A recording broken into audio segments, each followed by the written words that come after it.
The artistic breakthrough of Vincent van Gogh.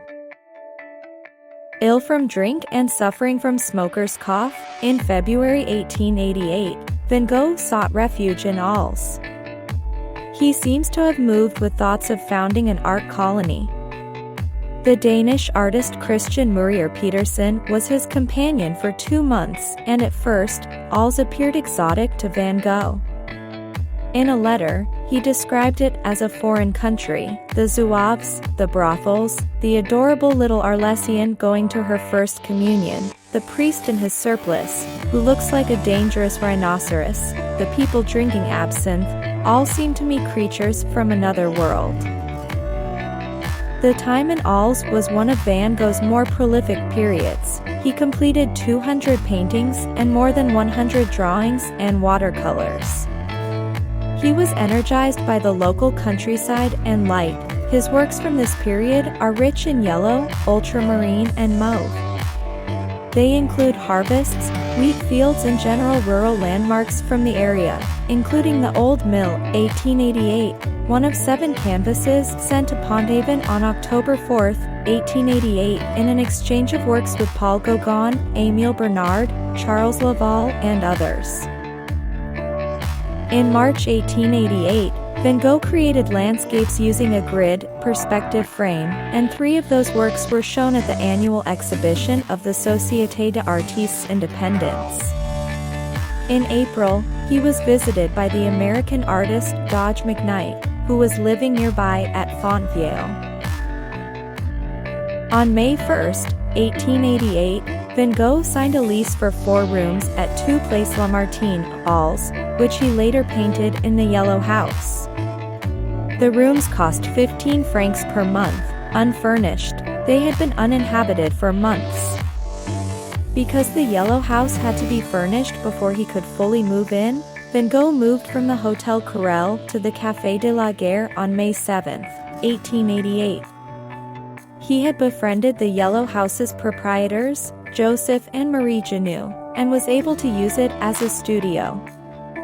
Van Gogh wanted a gallery to display his work and started a series of paintings that eventually included Van Gogh's Chair, 1888, Bedroom in Arles, 1888, The Night Café, 1888, Café Terrace at Night, September 1888, Starry Night over the Rhone, 1888, and Still Life, Vase with 12 Sunflowers, 1888, all intended for the decoration for the Yellow House. Van Gogh wrote that with the Night Café he tried to express the idea that the café is a place where one can ruin oneself, go mad, or commit a crime. When he visited Saint Mary's de la Mer in June, he gave lessons to Adzot Second Lieutenant, Paul-Eugene Milliet, and painted boats on the sea and the village. McKnight introduced Van Gogh to Eugene Bach, a Belgian painter who sometimes stayed in Fontvieille, and the 2 exchanged visits in July. When Gauguin agreed to visit Arles in 1888, Van Gogh hoped for friendship and to realize his idea of an artist's collective. Van Gogh prepared for Gauguin's arrival by painting 4 versions of sunflowers in 1 week. In the hope of living in a studio of our own with Gauguin, he wrote in a letter to Theo, "I'd like to do a decoration for the studio. Nothing but large sunflowers." When Bach visited again, Van Gogh painted a portrait of him, as well as the study The Poet Against a Starry Sky. In preparation for Gauguin's visit, Van Gogh bought 2 beds on advice from the station's postal supervisor Joseph Roulin, whose portrait he painted. On September 17, he spent his first night in the still sparsely furnished Yellow House.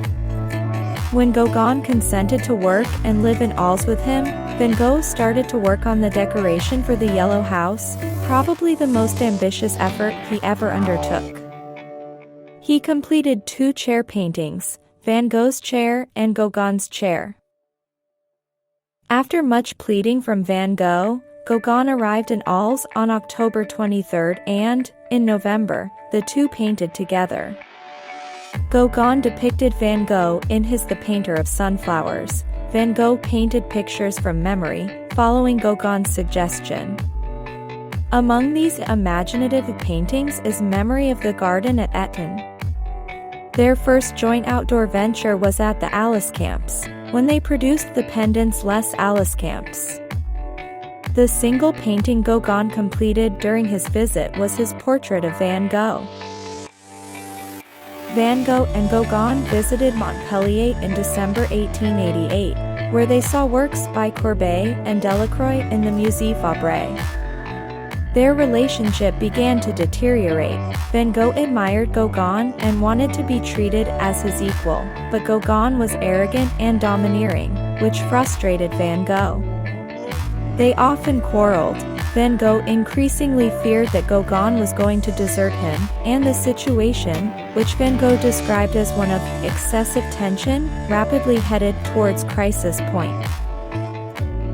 The exact sequence that led to the mutilation of Van Gogh's ear is not known.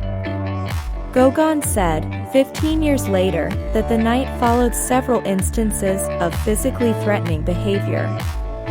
Their relationship was complex, and Theo may have owed money to Gauguin, who suspected the brothers were exploiting him financially. It seems likely that Vincent realized that Gauguin was planning to leave. The following days saw heavy rain, leading to the two men being shut in the Yellow House. Gauguin recalled that Van Gogh followed him after he left for a walk and rushed towards me, an open razor in his hand. This account is uncorroborated. Gauguin was almost certainly absent from the Yellow House that night, most likely staying in a hotel.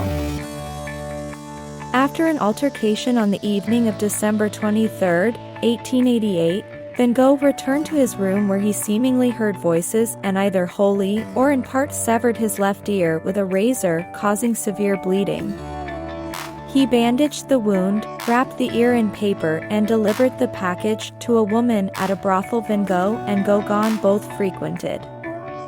Van Gogh was found unconscious the next morning by a policeman and taken to hospital, where he was treated by Felix Ray, a young doctor still in training. The ear was brought to the hospital, but Ray did not attempt to reattach it as too much time had passed. Van Gogh researcher and art historian Bernadette Murphy discovered the true identity of the woman named Gabrielle Berladier, who died in Arles at the age of 80 in 1952, and whose descendants still lived, as of 2020, just outside Arles. Gabrielle, known in her youth as Scabby, was a 17-year-old cleaning girl at the brothel and other local establishments at the time Van Gogh presented her with his ear. Van Gogh had no recollection of the event, suggesting that he may have suffered an acute mental breakdown. The hospital diagnosis was acute mania with generalized delirium, and within a few days, the local police ordered that he be placed in hospital care.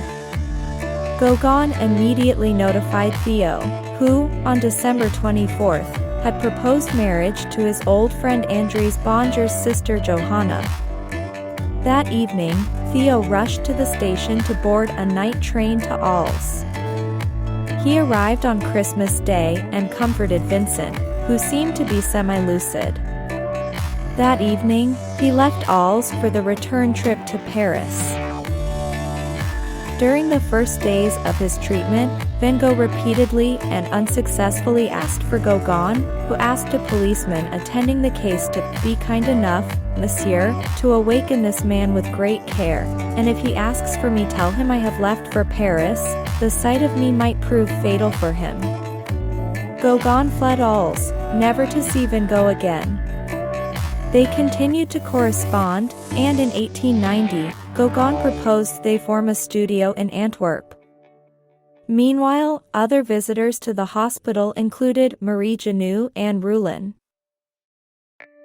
Despite a pessimistic diagnosis, Van Gogh recovered and returned to the Yellow House on January 7, 1889. He spent the following month between hospital and home, suffering from hallucinations and delusions of poisoning. In March, the police closed his house after a petition by 30 townspeople, including the Janot family, who described him as Le Faux Roux, the red-headed madman. Van Gogh returned to hospital. Paul Signac visited him twice in March. In April, Van Gogh moved into rooms owned by Ray after floods damaged paintings in his own home. 2 months later, he left Arles and voluntarily entered an asylum in Saint-Rémy-de-Provence. Around this time, he wrote, sometimes moods of indescribable anguish, sometimes moments when the veil of time and fatality of circumstances seemed to be torn apart for an instant. Van Gogh gave his 1889 portrait of Dr. Ray to Ray. The doctor was not fond of the painting and used it to repair a chicken coop, then gave it away.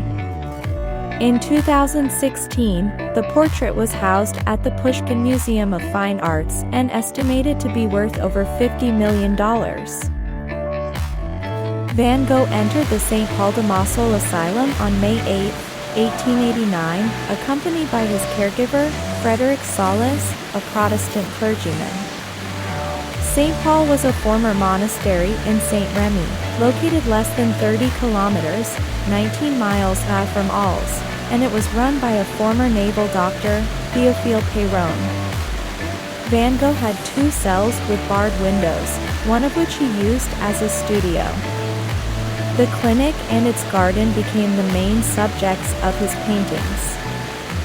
He made several studies of the hospital's interiors, such as vestibule of the asylum and Saint-Rémy, September 1889, and its gardens, such as Lilacs, May 1889. Some of his works from this time are characterized by swirls, such as The Starry Night. He was allowed short supervised walks, during which time he painted cypresses and olive trees, including valley with plowmen seen from above, olive trees with the Alp hills in the background 1889, cypresses 1889, cornfield with cypresses 1889, country road in Provence by night 1890. In September 1889, he produced 2 further versions of Bedroom in Arles and The Gardener. Limited access to life outside the clinic resulted in a shortage of subject matter. Van Gogh instead worked on interpretations of other artists' paintings, such as Millet's The Sower and Noonday Rest, and variations on his own earlier work. Van Gogh was an admirer of the realism of Jules Breton, Gustave Courbet and Millet, and he compared his copies to a musician's interpreting Beethoven. His Prisoner's Round, after Gustave Doré 1890, was painted after an engraving by Gustave Doré 1832 to 1883. Traubot suggests that the face of the prisoner in the center of the painting looking towards the viewer is Van Gogh himself. Jan Holsker discounts this. Between February and April 1890, Van Gogh suffered a severe relapse.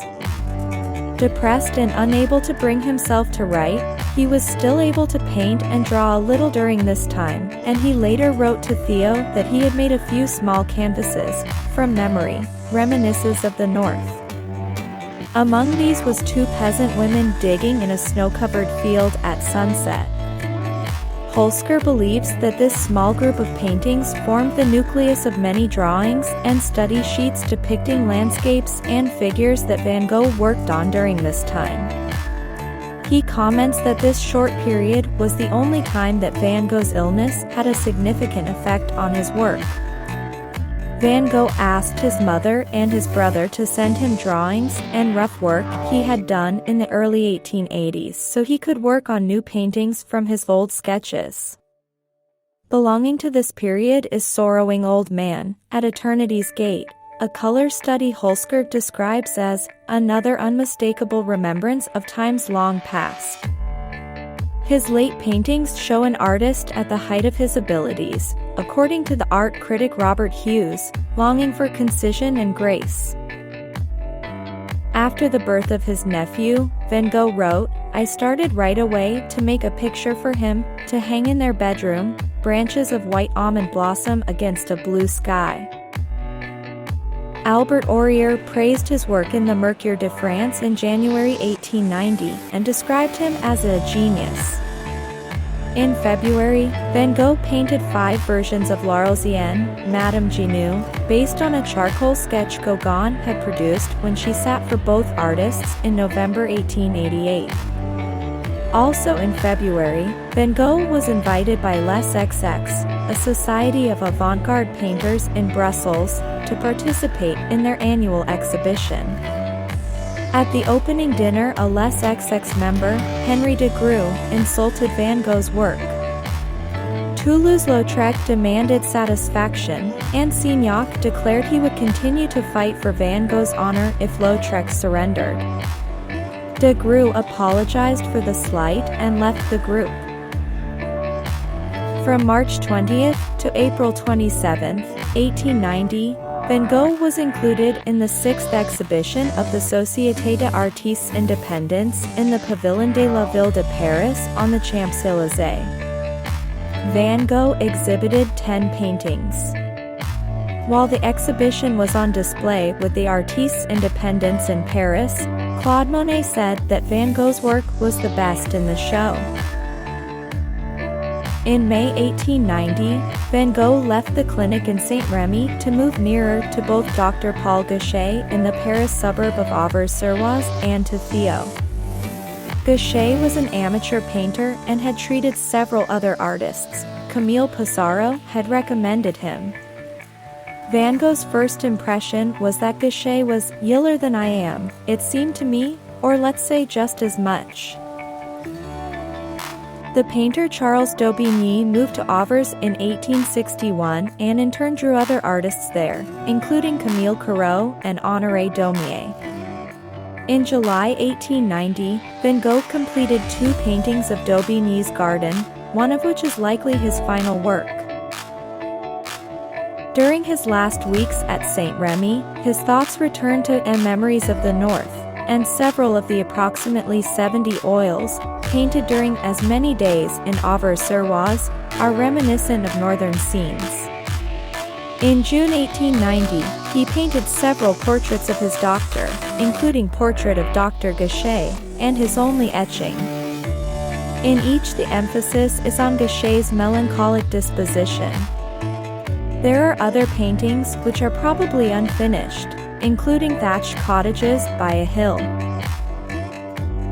In July, Van Gogh wrote that he had become absorbed in the immense plain against the hills, boundless as the sea, delicate yellow.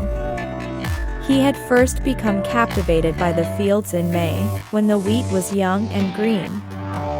In July, he described to Theo vast fields of wheat under turbulent skies.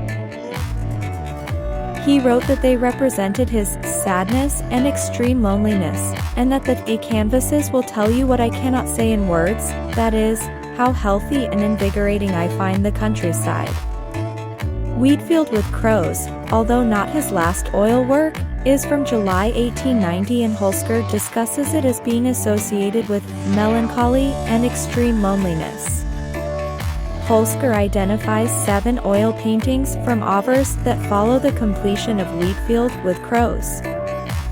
Holsker also expressed concern about the number of paintings attributed to Van Gogh from the period.